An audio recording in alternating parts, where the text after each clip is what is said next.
एक बार की बात है, गुरु नानक साहब एक गांव से गुजर रहे थे।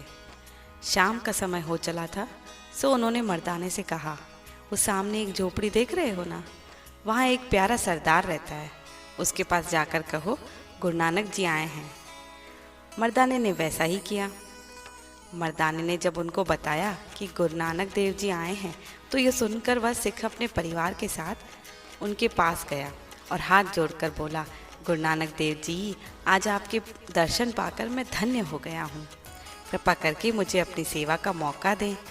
रात होने वाली है, मेरी आपसे यह विनती है कि आज रात आप मेरी इस छोटी सी झोपड़ी में ही ठहरें।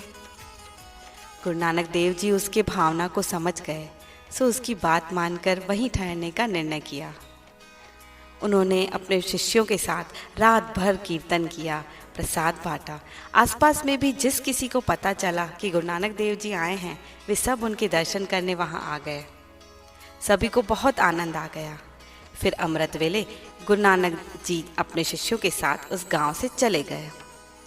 बाबा थोड़ा आगे निकले ही थे कि तभी उन्होंने मर्दाने को बोला कि मर्दाना, जिस सिख की झोपड़ी में हम ठहरे थे ना, उस झोपड़ी में आग लगा कर आओ। ये सुनकर मर्दाना हक्का बक्का रह गया कि बाबा ये क्या कह रहे हैं। खैर, गुरु का आदेश था तो वह वापस आ गया और उसने प्यारे सरदार से कहा, नानक देव जी का आदेश है कि तुम्हारी झोपड़ी में आग लगा दी जाए। सरदार ने कहा, ये झोपड़ी भी तो उन्हीं की दी हुई है, जैसी बाबा की इच्छा। अब मर्दाने ने उनकी झोपड़ी में आग लगा दी और वहां से निकल गए। जब झोपड़ी जलकर राख हो गई, तब सरदार खुद ही फावड़ा लेकर आया। दोबारा से नींव रखने के लिए जब वह जमीन खोदने लगा, तो क्या देखता है कि जिस जगह गुरु नानक देव जी ने कीर्तन किया था, उस जमीन के नीचे सोने के सिक्कों का घड़ा भरा हुआ निकला। ये चमत्कार देखकर सरदार की आंखों से खुशी के आंसू आने लगे। वह गुरु नानक देव जी के नाम के जयकारे लगाने लगा। बस फिर क्या था, उसने बहुत सारे मजदूर बुलवाए और उसी जगह पर एक आलीशान बंगला बनवा दिया। गुरु की ऐसी मेहर हुई उस पर कि उसकी सारी गरीबी मिट गई। कुछ वर्षों बाद गुरु नानक देव जी फिर से उसी गांव में आए।